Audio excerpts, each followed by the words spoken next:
അസ്സലാമലൈക്കും. എല്ലാവർക്കും നമസ്കാരം. എൻ്റെ ചാനലിലേക്ക് സ്വാഗതം. ഇന്ന് ചോദ്യത്തൊരു പരിപാടിയാണ്. എന്തോ നമുക്ക് ആദ്യത്തെ ചോദ്യത്തിലോട്ട് പോകാം.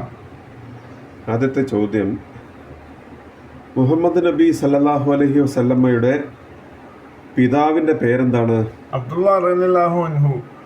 Very good. അടുത്ത ചോദ്യത്തിലോട്ട് പോകാം. മുഹമ്മദ് നബി സല്ലല്ലാഹു അലൈഹി വസല്ലമ്മയുടെ ഉമ്മയുടെ പേരെന്താണ്? ആമിന ബീവി റളിയല്ലാഹു അൻഹാ. മിടുക്കൻ.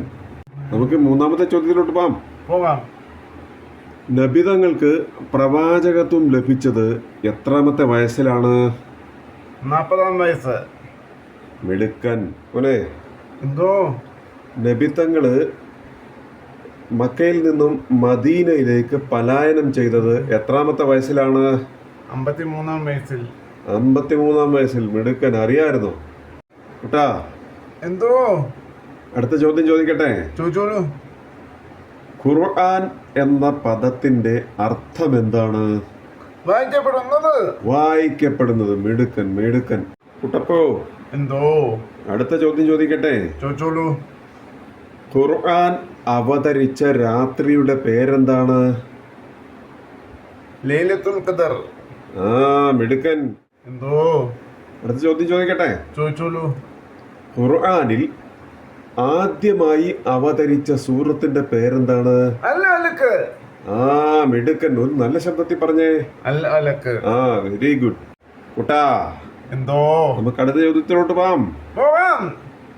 ഖുർആനിൽ ആകെ എത്ര സൂറത്തുകളുണ്ട്? 114. മിടുക്കൻ. കുട്ടപ്പോ എന്തോ പരിശുദ്ധ ഖുർആൻ ആദ്യമായി മനപ്പാഠമാക്കിയ വ്യക്തി ആരാണ്? നല്ല ശബ്ദത്തിൽ പറയൂ. മുഹമ്മദ് നബി സല്ലല്ലാഹു അലൈഹി വസല്ലം. Very good. ഇബ്നു കുട്ടാ എന്തോ അടുത്ത ചോദ്യം ചോദിക്കട്ടെ? ചോദിച്ചോളൂ. പരിശുദ്ധ ഖുർആനിലെ ഏറ്റവും വലിയ സൂറത്ത് ഏതാണ്?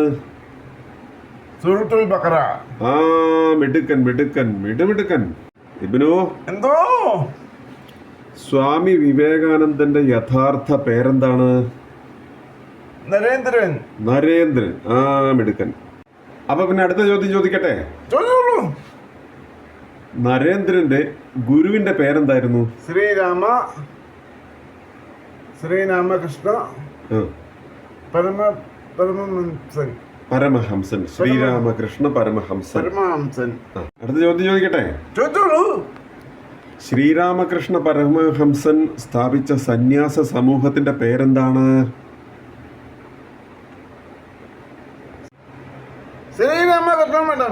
ശ്രീരാമകൃഷ്ണ മഠം. നല്ല ശബ്ദത്തിൽ പറയൂ. ശ്രീരാമകൃഷ്ണ മഠം. മതം ഏതായാലും മനുഷ്യൻ നന്നായാൽ മതി എന്ന് പറഞ്ഞ വ്യക്തി ആരാണ്? ശ്രീനാരായണ ഗുരു. മിടുക്കൻ. ശ്രീനാരായണ ഗുരുവിന്റെ യഥാർത്ഥ പേരെന്താണ്? നാണുവാശാൻ. Very good. നാരായണ ഗുരു ജനിച്ച സ്ഥലം ഏതാണ്? ക്രിസ്ത്യാനികളുടെ ആരാധ്യ പുരുഷൻ ആരാണ്? യേശുക്രിസ്തു. Very good. ചോദിക്കട്ടെ?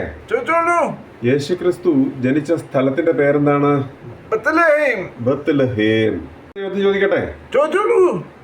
യേശുക്രിസ്തു ജനിച്ച ദിവസം ഏത് പേരിലാണ് ആഘോഷിക്കുന്നത്? ക്രിസ്മസ്. Very good. അപ്പൊ നമുക്ക് അടുത്ത ചോദ്യത്തിലോട്ട് പോവാം. യേശുക്രിസ്തു ഉയിർത്തെഴുന്നേറ്റു എന്ന് വിശ്വസിക്കപ്പെടുന്ന ദിവസം ഏതാണ്? ഈസ്റ്റർ. Very good. നമുക്ക് അടുത്ത ചോദ്യത്തിലോട്ട് പോയാലോ? യേശുക്രിസ്തു തിരു അത്താഴം നടത്തിയ ദിവസം ഏത് പേരിൽ അറിയപ്പെടുന്നു? Very good. എന്റെ ചോദ്യത്തിന് പരിപാടി തെറ്റുന്നെങ്കിൽ ക്ഷമിക്കണേ.